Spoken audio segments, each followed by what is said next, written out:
வணக்கம். ஸ்ரீஷா ஐயங்கார்ஸ் கிச்சன். இன்றைக்கி as usual நம்ம இன்றைக்கி சித்ரா பௌர்ணமிக்கு பிரசாதம் பார்த்துட்டுருக்கோம். இன்றைக்கி மாங்காய் சாதம். அப்புறம் என்னென்ன பண்ணுறேன்னு சொல்கிறேன். இதில் வந்து கொஞ்சமாக கடுகு,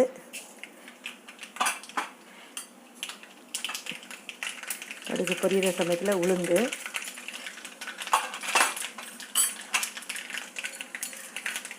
கொஞ்சம் கடலைப்பருப்பு, 1 கப்பு மாங்காய். நல்லா இது கொஞ்சம் மஞ்சள் கலரில் இருக்க பாருங்கள். இது ரொம்ப கொஞ்சம் தித்திப்பாக இருக்கும். கொஞ்சம் புளிப்பு மாங்காய்னா கொஞ்சம் கம்மியாக எடுத்துக்கலாம். சாதமும் பாருங்கள் ஒரு 2-3 பேருக்கு நல்லா இப்படி ஆற வச்சுருக்கேன். இந்த மாதிரி சமயத்தில் இங்கே பாருங்கள், நான் இன்றைக்கி வெறும் மிளகா போடுறேன். அப்புறம் என்ன போடுறேன்னு சொல்கிறேன். அப்புறம் கொஞ்சம் கருவேப்பிலை, மாங்காய், இந்த எண்ணெயில் பெருங்காயம், மாங்காய்.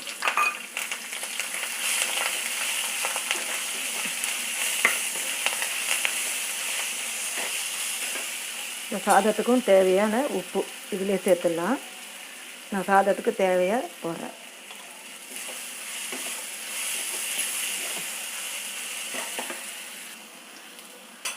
இதில் கொஞ்சமாக மஞ்சள் பொடி,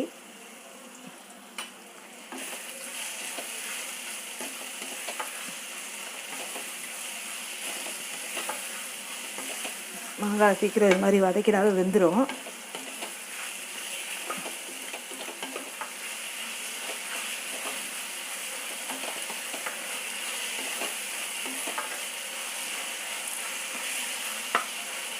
இப்போ ஒரு இன்கிரியன்ட் என்னென்னா, இந்த கறி மேல் பவுடர் அது கொஞ்சமாக ஒரு டீஸ்பூன் போல் போட்டுக்கிறேன். போட்டுட்டு இது பண்ணி பாருங்கள், வாசனையாக இருக்கும். கொஞ்சமாக புளி விட்டு கூட பண்ணலாம்.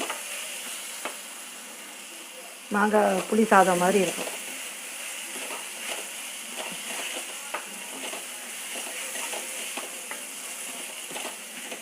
அவ்வளோதான். ஒரு நிமிஷத்தில் அப்படியே சுருண்டி வந்துட்டு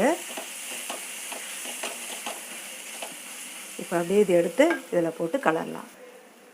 இந்த சாதத்தில் அப்படியே எடுத்து இதில் போட்டுக்கிறேன்.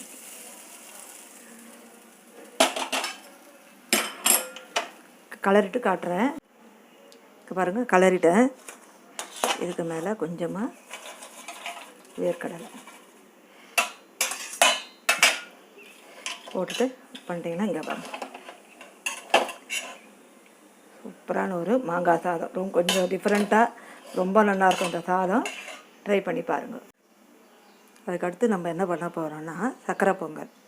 சர்க்கரை பொங்கலுக்கு இங்கே பாருங்கள், இந்த 1 கப்பால் அரிசி, 1/4 கப்பு பயத்தம்பருப்பு போட்டு நல்லா இதால் 4 டம்ளர் தண்ணி சேர்த்து நல்லா குக்கரில் வேக வச்சுட்டேன்.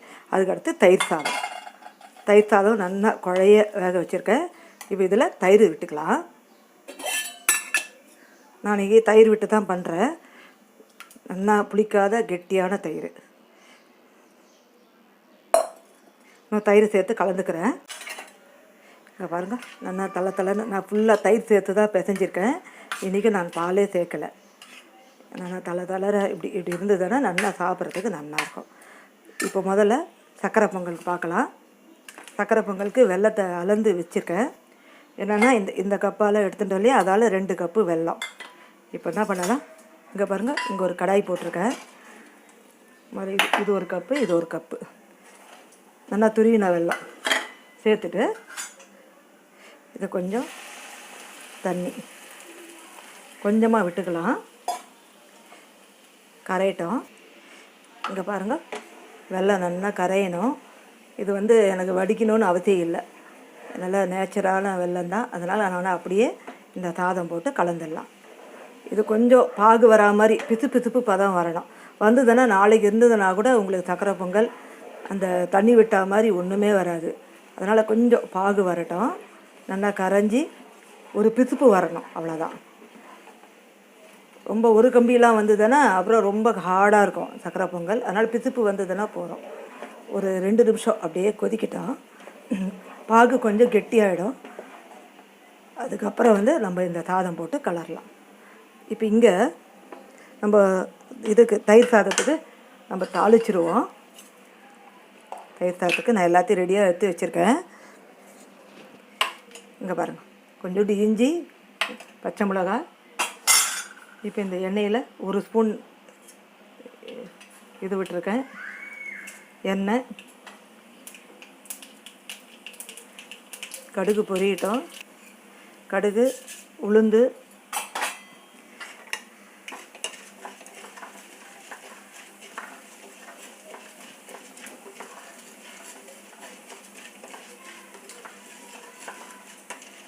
இப்படி செவந்து வர சமயத்துலேயே இஞ்சி, பச்சை மிளகாய்,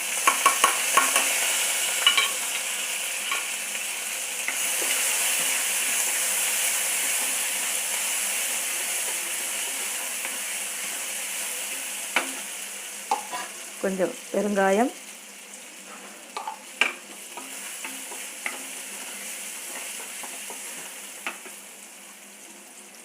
அண்ணா கொஞ்சம் கருவேப்பிலை.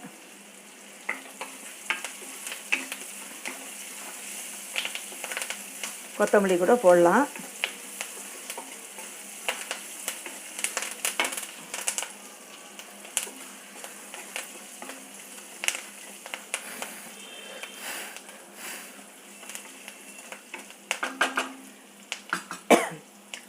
இப்போ இதை ஆஃப் பண்ணிடுறேன்.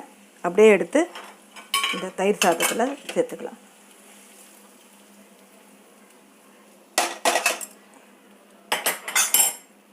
இப்போ இதில் கொஞ்சம் மாதுளம்பழம், கொஞ்சம் இந்த பச்சை திராட்சை, கருப்பு திராட்சை இருந்தால் கூட போடலாம். என்கிட்ட கருப்பு திராட்சை இல்லை, அதனால் பச்சை திராட்சை போடுறேன். இதில் வந்து உப்பு போட்டுக்கணும், இந்த சாதத்துக்கு தேவையான உப்பு. அவ்வளோதான், ஒரு தயிர் சாதம் சூப்பராக ஜம்முன்னு இந்த வெயிலில் ரொம்ப நல்லாயிருக்கும். தயிர் சாதம் ரெடி ஆகிடுது. தயிர் சாதம் அடுத்துக்கு இங்கே பாருங்கள், கொஞ்சம் பாருங்க கெட்டியாக வந்திருக்கு, கொஞ்சம் கெட்டியாக வந்திருக்கு. இப்போ இந்த சமயத்தில் பாருங்கள் கொஞ்சம் அப்படியே கெட்டியாக வந்திருக்கு. இதை பாருங்க. இப்போ இந்த சமயத்தில் இந்த சாதமெல்லாம் சேர்த்துடலாம். அடுப்பை சிம்மில் வச்சுட்டு எல்லாத்தையும் சேர்த்து காட்டுறேன். இப்போ எல்லா சாதமும் சேர்த்துட்டேன். இப்போ நல்லா இந்த வெல்லத்தில் சேர்த்து கலந்து விட்டுடலாம்.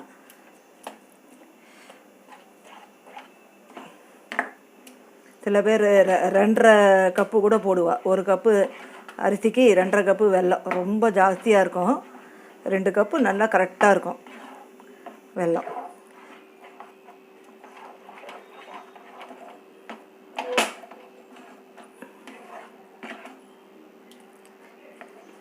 இப்போ பாருங்க, இன்னும் 2 நிமிஷம் இருக்கட்டும்.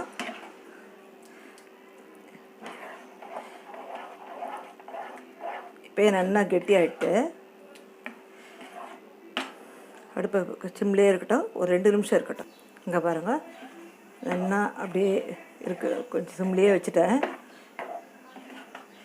அப்படியே நல்லா திக்காயிடுது. இப்போ இந்த மாதிரி பதத்தில் எடுத்து வச்சிங்களா தான் உங்களுக்கு நல்லா வாரின அப்புறம் இன்னும் நல்லா திக்காயிடும். இப்போ இதுக்கு மேலே ஒரே 1 ஸ்பூன் நெய் விட்டுக்கலாம். 1 ஸ்பூன் நெய்.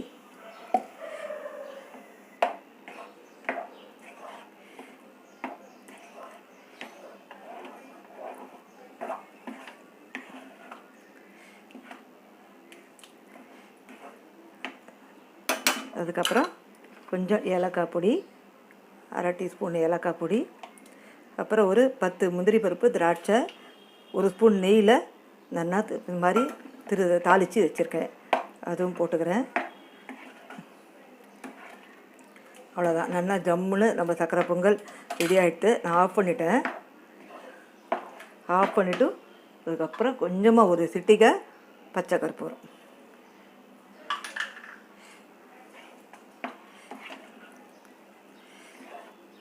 அவ்வளோதான், சக்கரை பொங்கல் ரெடி. இது மீந்தா கூட இது நாளைக்கு கூட வந்து இந்த தண்ணி விட்டா மாதிரி அந்த மாதிரி வரவே வராது. ரொம்ப நல்லா ஜம்முன்னு இருக்கும் இந்த சக்கரை பொங்கல். அதுக்கு தான் வெல்லத்தை வந்து கொஞ்சம் திக்கு பண்ணிக்கிறேன், மீறாது இருந்தாலும் சொல்கிறேன். நம்ம கரெக்டாக தான் பண்ணுவோம் எல்லா ராத்திலையும். இருந்தாலும் சொல்கிறேன், கொஞ்சம் மீந்துதுன்னா உங்களுக்கு வந்து நல்லாயிருக்கும். மீந்தா கூட நல்லாயிருக்கும். நல்லா ஜம்முன்னு சக்கரை பொங்கல் ரெடி ஆகிடுது. அடுத்து பிரசாதம் என்ன பார்க்க போகிறோன்னா வாங்கி பாத். இது கத்திரிக்காய் கட் பண்ணி வச்சுருக்கேன். இங்கே பாருங்கள், இது மாதிரி குட்டி குட்டி கத்திரிக்காய் ஒரு 7-8 கத்திரிக்காய் இருக்கும், கட் பண்ணி வச்சுருக்கேன். அப்புறம் வாங்கி பாத்துக்கு இந்த ஒரு ஒரு மீடியம் சைஸு நெல்லிக்காய் சைஸ் அளவுக்கு புளி தண்ணி. ரொம்ப புளி தண்ணி வேண்டாம், ரொம்ப சின்ன நெல்லிக்காயும் வேணாம், பெரிய நெல்லிக்காயும் வேண்டாம். மீடியமாக இருக்கிற நெல்லிக்காய் சைஸ் அளவுக்கு ஒரு புளி தண்ணி. இந்த புளி தண்ணியில் இந்த கத்திரிக்காயும் போட்டுடலாம். போட்டுட்டு இதில் மஞ்சப்பொடி போடலாம். மஞ்சப்பொடி கொஞ்சமாக, மஞ்சப்பொடி, அப்புறம் இந்த கொஞ்சமாக உப்பு, அப்புறம் வேணும்னா சாதத்துக்கு பார்த்து போட்டுக்கலாம். இப்போ இது வேகட்டும். இந்த கத்திரிக்காய் இந்த புளி தண்ணியில் தான் வேகணும். வேணும்னா இந்த புளி தண்ணி இந்த டேஸ்ட்டை பார்த்துட்டு திருப்பி வேணும்னா கூட புளி தண்ணியை விட்டுக்கலாம். ஒரு நெல்லிக்காய் சைஸ் இருந்தால் போதும் புளி தண்ணி. இங்கே பாருங்கள், நான் இன்னும் கொஞ்சம் விட்டுறேன். இது அப்படியே வேகட்டும். இந்த சைடு இந்த வாங்கி பாத்துக்கு ஒரு பொடி ஒன்று அரைக்கணும். என்னென்னா, முதல்ல இப்போ ஒரு பொடி ஒன்று அரைக்கணும். என்னென்னா, இப்போ இது டேபிள் ஸ்பூன். இந்த டேபிள் ஸ்பூனால் 2 ஸ்பூன், நான் ஸ்பூனில் கணக்கு சொல்கிறேன், நீங்கள் நிறைய வேணும்னா நிறையா அரைச்சி வச்சுக்கலாம். 2 ஸ்பூன் கடலைப்பருப்பு. இதே கத்திரிக்காய் இல்லாமல் உருளைக்கிழங்கு போட்டிங்கன்னா ஆலு பாத்து. இந்த பொடி இருந்ததுன்னா நம்ம வந்து கொஞ்சமாக புளி தண்ணி போட்டு காய போட்டோம்னா டக்குன்னு கலந்து எடுத்துன்னு போயிட்டே இருக்கலாம். இந்த கடலைப்பருப்பு நல்லா வறுபடட்டும். இது பாருங்க, நல்லா கடலைப்பருப்பு வறுபட்டு இதை எடுத்து இந்த ஜாரில் போட்டுக்கிறேன்.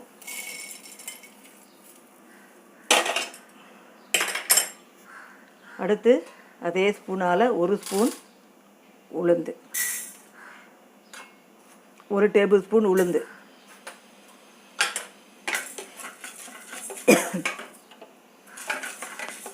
இதுவும் வறுபட்டு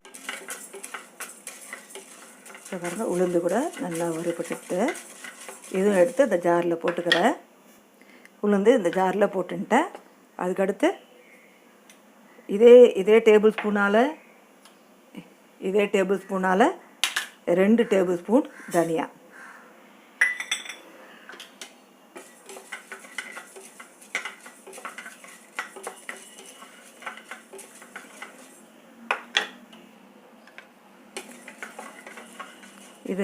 இது வதங்கிறது கூடவே இதுவும் கூடவே ஒரு 1/2 டீஸ்பூன் மிளகு, ஒரு 1/4 டீஸ்பூன், ஒரு 1/4 ஸ்பூன் போகிறோம் சீரகம்,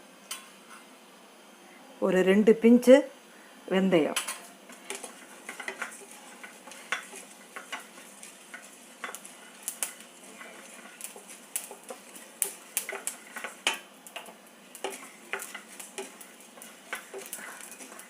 பாருங்க தனியா நிமிஷமாக வதந்துட்டு நல்லா வதங்கிட்டு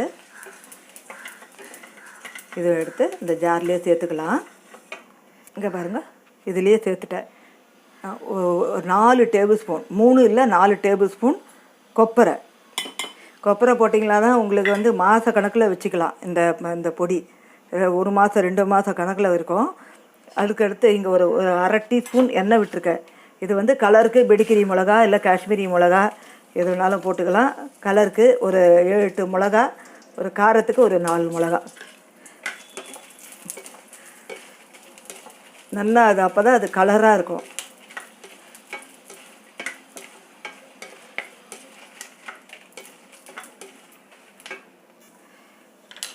நல்லா ஆயிடுத்து. நான் வந்து இந்த ஜார்லேயே சேர்த்துக்கிறேன். அடுத்து ஒரு 4 பட்டை, 4 லவங்கம்,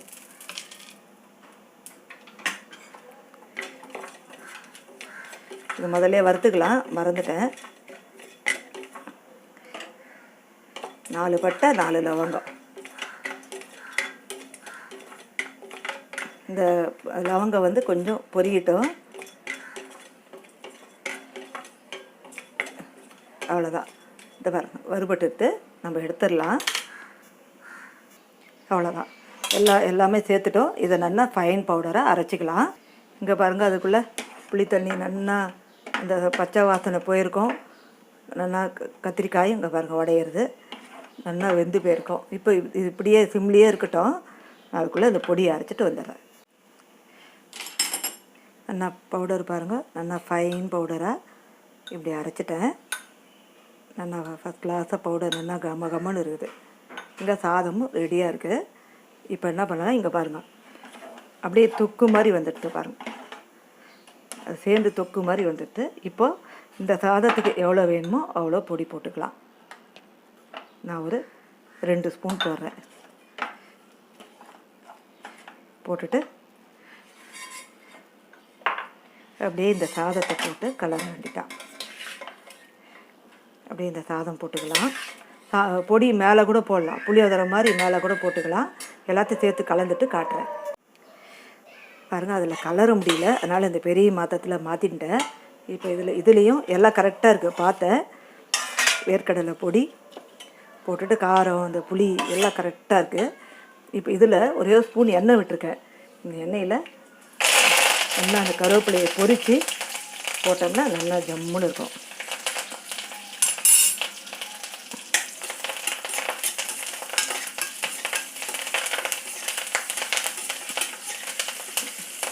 கருவேப்பிலை பொரிஞ்சால் போதும், ரொம்ப கருகலாக விட வேண்டாம். அப்படியே இந்த எண்ணெயோடு அப்படியே எடுத்து அதில் சேர்த்துருக்கேன். அவ்வளோதான். இதை எடுத்து அப்படியே இதில் சேர்த்துறோம்.